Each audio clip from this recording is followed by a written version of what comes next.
G'day folks, today in this quick little video I'm going to show you some polarizer filters for the GoPro Hero 5 and Hero 6 Black. We're going to talk about when and why you would want to use them.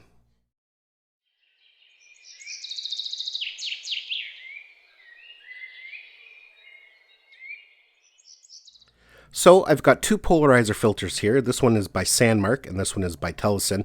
They're both similar. The only thing is this one here rotates. So when you want to adjust the polarization effect, you can just turn it like that. This one here doesn't have that. It's solid. You have to take it off and remove it to adjust the polarization. Now, one added benefit of the Polarizing CPL is that it does come with a lens cap to keep the lens protected if you have it mounted. So the question is, what is a polarized filter and why would you want to use it with your GoPro? Basically, a polarizing filter gets rid of unwanted glare from shiny surfaces such as metal or water. It helps bring out the saturation. When there's a lot of glare on a surface such as water, the camera can't capture as much saturation and vibrancy as it normally could. So that's where the polarizer comes in. You put it on and you can adjust it, and that helps get rid of that glare. Now, one thing to keep in mind with a polarized filter is that it can only be used at 90 degrees to the sun. So if you're filming and the sun is right in front of you or right behind you, there's no difference. Even if you put this filter on, it's not going to change the glare. So a lot of people use them when filming and you want to get that nice deep blue in the sky.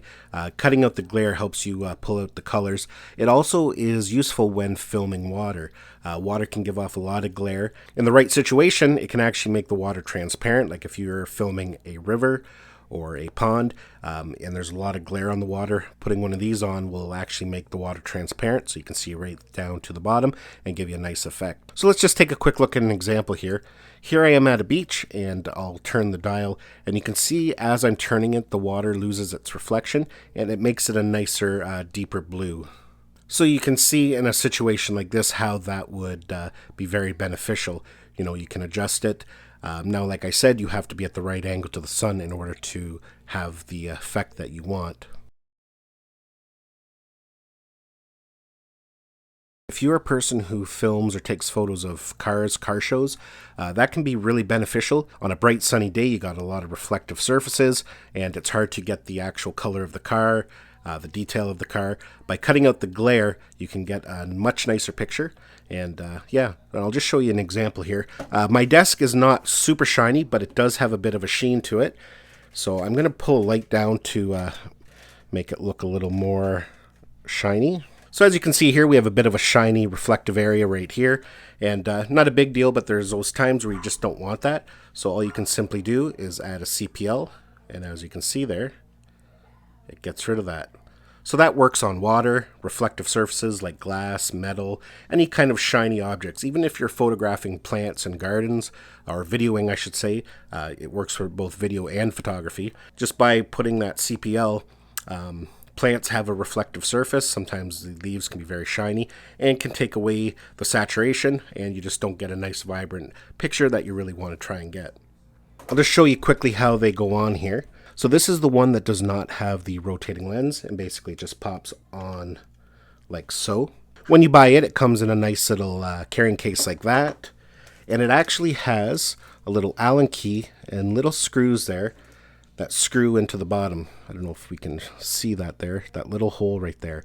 And that's actually really good because there are numerous reports of these things because of the wide area. You have this mounted on a car going at a high rate of speed or doing anything with a lot of wind velocity, these things can pop right off. So it's kind of nice that they've included that. You can put that on and tighten it right in so you don't have to worry about that. Now the one by Sandmark that rotates makes it a little easier to get the polarization you want, and it pops on the same way. However, there is no way to tighten that on.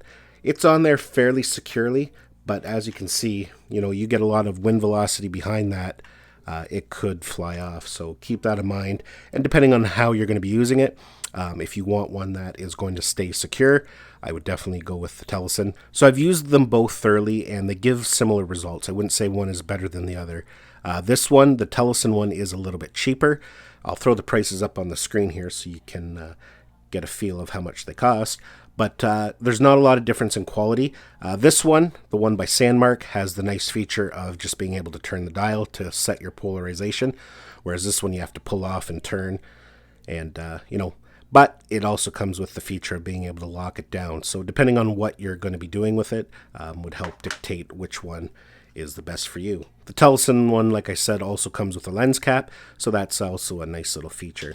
Now, the Sandmark one has been around for a while, but they seem to be all out of stock right now everywhere. They're on back order. I've checked Amazon, B&H, even right from the Sandmark online store. And they're all back ordered, and they say around September, mid-September, end of September.